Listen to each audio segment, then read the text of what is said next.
کاشف صاحب اس وقت جو نشستیں ہیں اس پہ obviously حکومت میں ہونے کا فائدہ، ریاست، طاقت، سب کچھ آپ کے ساتھ تو پی ایم ایل این کو ہے، لیکن پی ٹی آئی بڑا سرپرائزنگلی جتنا ٹف ٹائم دے رہی ہے، خاص طور پہ حکومت ابھی چھوڑی ہے، واپس دوبارہ پولز بھی جا رہے ہیں، یہ پریشان کن ہے for P M L N, اور وہ آف دا ریکارڈ یہ مانتے بھی ہیں۔ یہ بات آپ کی ٹھیک ہے جی۔ میں یہ بتا دوں آپ کو، کل میری اجمل جامی سے بات ہوئی، اور جامی جنرلی آپ کو پتا ہے کہ وہ آج کل حلقوں میں جا کے یہ کام یہ سارا کچھ کر رہے ہیں، and he said this a split mandate, اور اس کا اسپلٹ سے مراد اس کی یہ تھی کہ اس کا خیال تھا کہ لاہور کی 2 ہوں گی، جھنگ کی 1 ہوگی، میجورٹی جگہ پہ شاید ایسے ہی اسپلٹ آئے گا، اینڈ دیٹ کمنگ فرام ہم، میرا اپنا خیال ہے کہ ہم سیئنگ دیٹ اس لیے بھی انٹرسٹنگ ہے یہ سارا، کیونکہ حکومت آ گئی، یہ وہ لوگ ہیں ان میں سے بہت سے آزاد جیتے ہوئے تھے جن کو اب آزاد کا ووٹ بھی پڑے گا اور نون کا ووٹ بھی پڑے گا،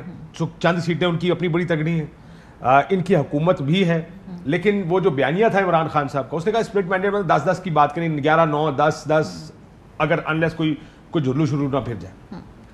تحریک انصاف نے گین کیا ہے، this was the biggest surprise package, vote of no confidence سے پہلے سب کا خیال تھا عمران خان فارغ ہے، جس کی وجہ سے یہ ایکسپیڈائٹ کیا گیا، اور پی ایم ایل این تو ہواؤں میں اڑ رہی تھی، یاد ہے کہ ہمارے تو 20 کینڈیڈیٹ ہیں، ان کا خیال تھا کہ ہم جس جگہ چلیں گے لوگ اپنے گھروں سے سارے پھول اٹھا کے ان کی پتیاں، ویسے یہ درست بھی تھا کاشف صاحب، بیکاز اس وقت جو مہنگائی اور یہ سارے فیکٹرز نظر آئے تھے، وہ سب پی ٹی آئی والے کے حق میں ڈالی تھی نا، وہ سارا کھاتے میں ڈال رہے تھے، مس کیلکولیشن بھی تھی، لیکن اس میں ان کی اپنی جو خطائیں ہیں یا جو غلطیاں ہیں، وہ ان کی فہرست جو ہے وہ چھوٹی نہیں ہے۔ الیکشن اناؤنس کرنے کا فیصلہ کلیئرلی کنسنسس اس پہ نہیں تھا، پیٹرول کی قیمت بڑھانے کا فیصلہ آن اتھارٹی میں آپ کو بتا سکتا ہوں کہ جو ذمہ دار ممبران ہیں کابینہ کے، انہوں نے تو یہ تک کہا تھا کہ پہلے دن آ کے جیسے ہی حلف لیا جائے اس کے اگلے لمحے اگلا آرڈر جو ہے وہ پیٹرول کی قیمت میں اضافہ ہے، تاکہ اس کے بعد کم ہو سکے لیکن ایک دفعہ ہی بڑھائی جائے۔ انہوں نے کیا کیا، 1.5-2 مہینے تو پہلی دفعہ کیا، اس کے بعد 4 دفعہ جو ہے بڑھا چکے ہیں، ڈر کے ہر دفعہ جب یہ خبر آتی ہے ان کے 500-600 ووٹ جو ہے اور کم ہو جاتے ہیں، کیونکہ ایکچولی لوگوں کے کھانے پینے کا مسئلہ پڑ گیا۔ 500-600 ووٹ ویسے یہ 500-600 کی بات تھی، لیکن یہ تو میں کہہ رہا ہوں 500-600 اگر 10-10 ہزار کی اگر جو ہے سوئنگ ووٹر ہے، اور یہ 4 دفعہ انہوں نے یہ حرکت کی ہے، تو 2,500-3 ہزار ووٹ جو ہے یہ آلریڈی لوز کر چکے ہیں۔ تو ایون اگر یہ بہت اسٹرانگ تھے جب ووٹ آف نو کانفیڈنس ہوا ہے، تو پی ایم ایل نون نے 100% گراؤنڈ لوز کیا ہے۔ سوال یہ ہے کہ اس گراؤنڈ لاس میں سیٹوں کا بھی جو ہے وہ ہے یا صرف جو ان کا مارجن ہے اس پہ افیکٹ ہوا ہے؟ مجھے لگتا ہے کہ سیٹوں پہ اگر تھوڑا سا بھی فرق آیا تو ان کی جو مورل اتھارٹی ہے پنجاب میں، جو آلریڈی اتنی زیادہ کمپرومائزڈ ہے، وہ اور زیادہ کمپرومائز ہو جائے گی۔ تو میں سمجھتا ہوں ضمنی انتخابات بہت اہم ایک ٹیسٹ ہیں پی ایم ایل نون کے لیے، خاص طور پہ اس لیے بھی کیونکہ پی ایم ایل نون کا جو اپنی سٹینڈنگ کولیشن کے اندر ہے وہ بھی داؤ پہ ہے۔ پی پی پی جو ہے وہ ایک بڑی dominant respective to its position, اس کی ایک، اور دیکھیں نا پی ایم ایل این تو اپنی ساری طاقت ڈرا ہی پنجاب سے کرتی ہے نا، تو وہاں پہ اگر کوئی بڑا چیلنجر اس وقت آ جائے گا تو وہ ان کے اپنے ووٹر اور ان کی اپنی کانسٹیچوئنسی کے لیے مسئلہ ہوگا۔ بھٹی صاحب کیا سچویشن ہے وہاں پہ اس وقت، کیونکہ یہ جو تھوڑا سا ہمیں پینک نظر آ رہا ہے نا، جس میں صحافیوں کے اوپر FIR کرنا اور یہ ساری چیزیں جو پریس کانفرنسیں کرنا، یہ مجھے اس کا پینک بھی لگتا ہے ریفلیکٹ ہو رہا ہے کہ بھائی آپ انتخاب پہ اپنا فوکس کریں، یہ ارد گرد جو لوگ رپورٹ کر رہے ہیں انہیں کیوں پھینٹیاں لگا رہے ہیں؟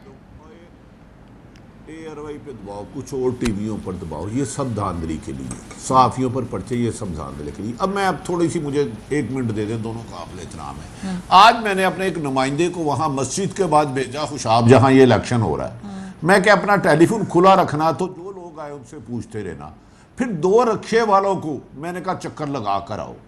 اب میری سبمیشن ہے، یہ بلدیاتی 20 الیکشن نہیں ہے ضمنی، یہ جنرل الیکشن سے 1000 گنا زیادہ اہم ہو چکی ہے، کیونکہ ان 20 سیٹوں پر الیکشن کے نتائج اگلا 1.25 سال کی حکومت اور اس سے اگلے 5 سال کی حکومت کا تعین کریں گے۔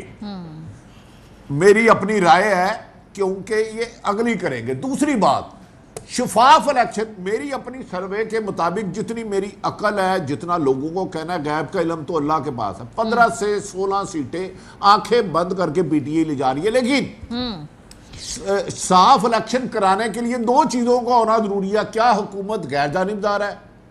میرے خیال میں نہیں. ہو نہیں کیا سکتی. الیکشن کمیشن غیر جانبدار ہے؟ میرے خیال میں نہیں. تو پھر الیکشن شفاف ہوں گے کیسے؟ مجھے یہ بتائے نا، بینگ ایک رپورٹر میں سوال کر رہا ہوں. یہ دو چیزیں چاہیے نا الیکشن شفاف کرانے کے لیے. ادارے نیوٹرل ہو، بالکل غیر جانبدار ہو، کسی ایک سیاسی جماعت کو ویور نہ دے. الیکشن کمیشن ہو. جب دونوں ہی پارٹی ہے تو پھر چوروں کو چوکیدار بنا کے گھر کی حفاظت نہیں، ناقابل تلافی نقصان ہوتا ہے. ان ساری 14 جماعتوں کا مستقبل 6.25 سال کا اس ضمنی الیکشن پہ انہوں نے نہیں محنت کرنی. جو لائے ہیں یہ سب کچھ وہ کریں گے. یہ تو سلنڈر کر چکے ہیں. ان کی اپنی 2 ایجنسیوں کی رپورٹ ہے کہ آپ کو 3 سیٹیں مل جائیں تو بہت ہے. ان کی اپنی رپورٹ، میری نہیں. تو وہ تو لڑا ہے جس نے، وہ لڑے گا، ٹھیک ہے. اس ملک میں مرغے لڑاتے ہیں، تماش بن تماشا دیکھ رہا ہوتا ہے. جو کر رہا ہوتا ہے وہ نظر نہیں آ رہا ہوتا، جو نظر آ رہا ہوتا ہے اس کا نتائج وہ ہو نہیں ہو رہا ہوتا. کڑوا سچ یہ ہے، باقی جو مرضی کر لیں. چلے بھٹی صاحب، آپ نے تو بتا دی نا بات، جو اس ہائیبرڈ حکومت کا الزام لگتا تھا پی ٹی آئی پہ کاشف صاحب 3-3.5 سال، یہی ان کے خلاف سب سے بڑا مقدمہ تھا نا کہ بھائی ایک ہائیبرڈ نظام حکومت ہے اس وقت، اور اس لیے اس کی لیجٹمیسی کو نہیں مانتی تھی نا اپوزیشنز. پی ڈی ایم والے وہ یہی کہتے تھے کہ بھائی یہ سلیکٹڈ ہیں. تو اب کیا مختلف ہے ایسا، اور وہ سلیکٹڈ کیوں تھے اور یہ کیوں نہیں سلیکٹڈ؟ یہ مختلف، مجھے مختلف بتا دیں ووٹ آف نو کانفیڈنس سے پہلے اور بعد. پارٹی ہے جو جمہوریت کی ماں باپ ہے اس ملک کی، وہ جہاں کھڑے ہوتے ہیں لائن وہاں سے شروع ہوتی ہے. آپ کو نہیں پتا، بلاول بھٹو صاحب ہیں، وہ آپ کو بتائیں گے آ کے کہ جمہوریت کیا ہوتی ہے. سندھ میں نہیں بتائیں گے، سندھ سے باہر بتائیں گے. صحافت کیا ہوتی ہے سندھ میں نہیں بتائیں گے کہ صحافیوں کے اصول، اس کی حقوق کیا ہیں، ان کو پروٹیکشن کیسے دینی ہے. سندھ سے باہر بتائیں گے اسلام آباد آ کے. یہ آپ کو گھما گھما کے، میں اکثر روز بیٹھ کے سنتا ہوں، اور جی اگر ہم یہ نہ کرتے تو ملک کو ہی ہو جاتا. ہوا کیا؟ آپ نے ووٹ نو کانفیڈنس کامیاب کیا. آپ کو ساری دنیا کہہ رہی تھی آپ کو آئی ایم ایف کے ساتھ جو پروگرام چل رہا ہے اس کی اگریمنٹ کرنا پڑے گا.